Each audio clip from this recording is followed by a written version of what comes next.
بسم اللہ الرحمن الرحیم۔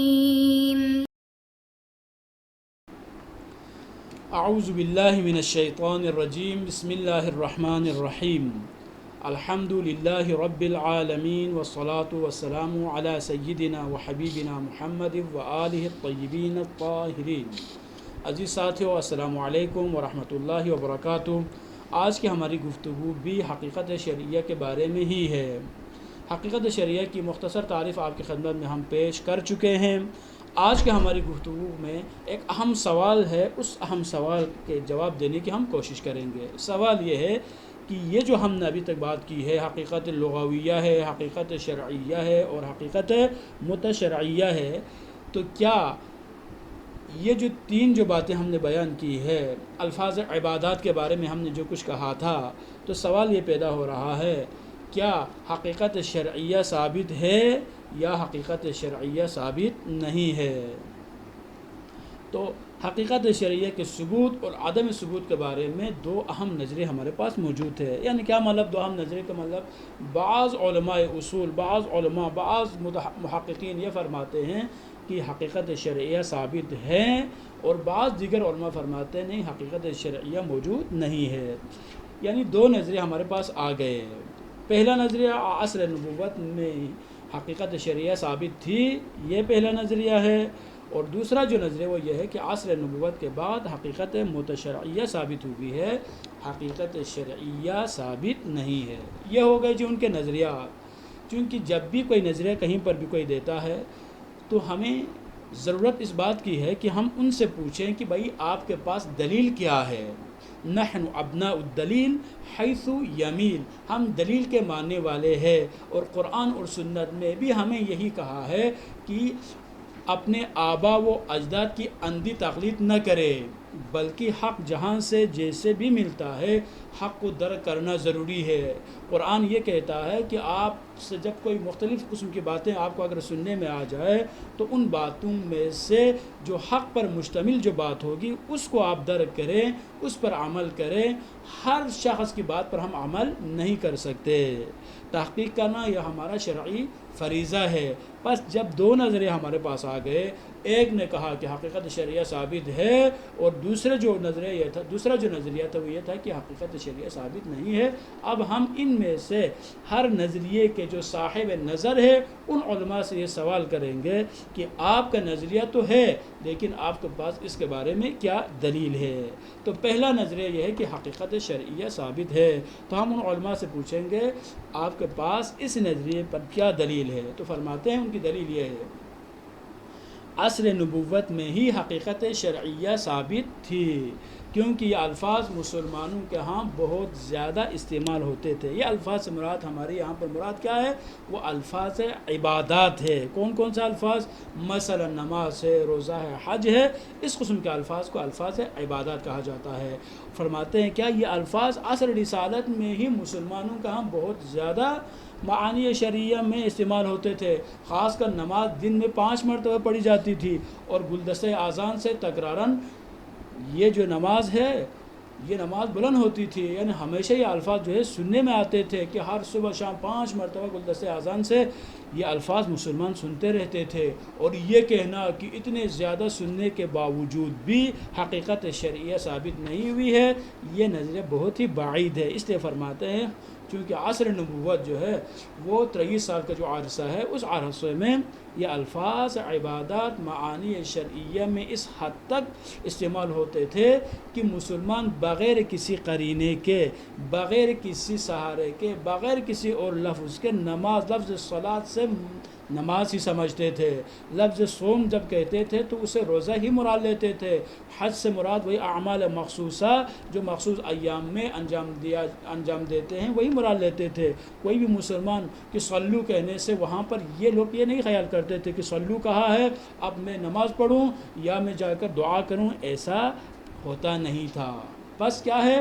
حقیقت شرعیہ ثابت ہے، یہ ان کی دلیل ہے۔ لیکن ان کے مقابل میں جو دوسرا جو گروہ ہے ان کا یہ نظریہ نہیں، حقیقت شرعیہ ثابت نہیں ہے۔ کیوں نہیں ہے؟ ان کی کیا دلیل ہے؟ ان کی دلیل یہ ہے کہ عصر نبوت بہت ہی مختصر، یعنی دوسرا نظریہ یہ ہے کہ حقیقت شرعیہ ثابت نہیں ہے۔ کیوں نہیں ہے؟ اس لیے کہ عصر نبوت بہت ہی مختصر عرصے پر مشتمل تھا، یعنی یہ جو 23 سالہ عرصہ ہے، یہ جو علماء فرماتے ہیں 23 سالہ عرصہ اتنا لمبا عرصہ نہیں ہے، اتنا لانگ پیریڈ آف ٹائم نہیں ہے، بلکہ مختصر ہے، 23 سال ہے۔ پس وضع تعینی بہت ہی مشکل ہے، وگرنہ تاریخ میں وضع کی تاریخ نقل ہوتی ہے، یعنی یہ جو 23 سالہ عرصے میں وضع تعینی کا مطلب ہے کہ رسول اکرم صلی اللہ علیہ وآلہ وسلم مثلا ممبر پر تشریف فرما ہوں اور آپ نے یہ اعلان کیا ہو کہ اے میرے صحابوں، اے میرے ماننے والوں، اے مسلمانوں، آج کے بعد اس لفظ کو، لفظ صلاۃ کو میں نماز کے لیے وضع کرتا ہوں، لفظ صوم کو میں روزے کے لیے وضع کرتا ہوں، لفظ حج کو میں اس عبادت مخصوصہ کے لیے میں وضع کرتا ہوں۔ اگر اس قسم کی اگر کوئی تاریخ ہوتی تو تاریخ بیان ہوتی ابھی تک۔ بس وضع تعینی بہت ہی مشکل ہے، ورنہ مسلمان جو ہے یہ الفاظ اپنی کتب تاریخ میں نقل کرتے کہ فلان صدی میں فلان ڈیٹ کو رسول اکرم صلی اللہ علیہ وآلہ وسلم نے اس لفظ کو اس معنی کے لیے مختص فرمایا تھا، یا مثلا روزے کے لیے اس لفظ صوم کو وضع کیا تھا۔ یہ اگر پیغمبر اکرم صلی اللہ علیہ وسلم کرتے تو ابھی مسلمان اس بات کو آگے نقل بھی کرتے۔ بس وضع تعینی کے ذریعے ان الفاظ کے اختصاص کو ثابت کرنا بہت ہی مشکل ہے۔ اب سوال یہ ہوتا ہے، پہلے بھی ہم نے کہا تھا وضع کی ایک اور قسم بھی موجود ہے، وضع تعینی۔ ہو سکتا ہے کہ کثرت استعمال کی وجہ سے یہ الفاظ معانی شرعیہ میں اختصاص پیدا کر چکے ہوں، یہ بھی ہو سکتا ہے۔ تو فرماتے ہیں یہ لوگ وضع تعینی کے لیے طویل زمانہ چاہیے، اور اس کے لیے عرصہ نبوت کافی نہیں ہے۔ یہ جو پیغمبر اکرم صلی اللہ علیہ وسلم کا جو عرصہ نبوت ہے، 23 سال جو عرصہ ہے، یہ علماء فرماتے ہیں یہ تو بالکل ہی مختصر عرصہ ہے، 23 سال بہت ہی کم ہے۔ وضع تعینی کے اس سے بھی لمبا جو ہے نا ٹائم پیریڈ چاہیے، اور یہ 23 عرصہ اس کے لیے کم ہے۔ بس نتیجہ کیا ہوا؟ نتیجہ یہ ہوا یہ جو الفاظ عبادت، صوم و صلاۃ و زکوٰۃ و حج، یہ جتنے بھی جو الفاظ ہیں یہ اگر اختصاص پیدا کر چکے ہیں تو یہ اختصاص بعد از رحلت رسول گرامی اسلام صلی اللہ علیہ وآلہ وسلم ہے۔ پیغمبر کے زمانے میں وضع تعینی بھی مشکل ہے۔ بس حقیقت شرعیہ ثابت نہیں ہے، بلکہ حقیقت متشرعیہ ثابت ہے۔ یہ ان دو مختلف قسم کے جو نظریات ہیں جو آپ کی خدمت میں ہم پیش کر چکے ہیں۔ اب ہم پوچھتے ہیں صاحب کتاب شیخ جعفر سبحانی مد ظلہ العالی سے، ہم یہ سوال کرتے ہیں آپ ایز اے محقق آپ کا اپنا جو ہے نقطہ نظر کیا ہے، اس کے بارے میں آپ کیا فرماتے ہیں اور آپ کے پاس کیا دلیل ہے؟ تو فرماتے ہیں حقیقت شرعیہ ثابت ہے وضع تعینی کے ذریعے، اور عصر نبوت جو ہے وہ 23 سالوں پر محیط ہے، یہ کوئی مختصر عرصہ نہیں ہے۔ اس سے انکار کرنا مکابرہ ہے اور زور گوئی ہے۔ صاحب کتاب فرماتے دیکھیں وضع تعینی کے بارے میں ہم آپ کی بات کو مان سکتے ہیں اور آپ کا کہنا جو ہے حق بجانب ہے، لیکن وضع تعینی کا ثابت نہ ہونا اس بات کی دلیل نہیں ہے کہ حقیقت شرعیہ بھی ثابت نہ ہو، بلکہ وضع تعینی موجود ہے۔ وضع تعینی آپ نے جیسے تعریف کی تھی کہ کثرت استعمال کی وجہ سے الفاظ اگر دیگر معانی کے ساتھ معانی ہے کسی معنی کے ساتھ اگر مختص ہو جائیں تو اس کو آپ نے کہا تھا وضع تعینی۔ تو فرماتے ہیں یہ جو وضع تعینی ہے یہ وضع تعینی ثابت ہے۔ کیوں ثابت ہے؟ اس لیے کہ پیغمبر اکرم صلی اللہ علیہ وآلہ وسلم کا حیات مبارکہ جو آپ مدینہ میں تشریف لائیں اور بعثت کے بعد جو 23 سال کا جو عرصہ، یہ 23 سال کوئی معمولی سال نہیں ہے، معمولی عرصہ نہیں ہے، بلکہ بہت ہی ایک لمبا پیریڈ ہے، مختصر وقت نہیں ہے، بلکہ 23 سال بہت بڑا عرصہ ہے۔ بس اس عرصے میں یہ جو الفاظ ہے وہ ان معانی شرعیہ کے ساتھ مختص نہ ہوئے ہوں، یہ بہت ہی بعید ہے۔ اب آگے انہوں نے کیا کہا ہے؟ اس سے انکار کرنا مکابرہ اور زورگوئی ہے۔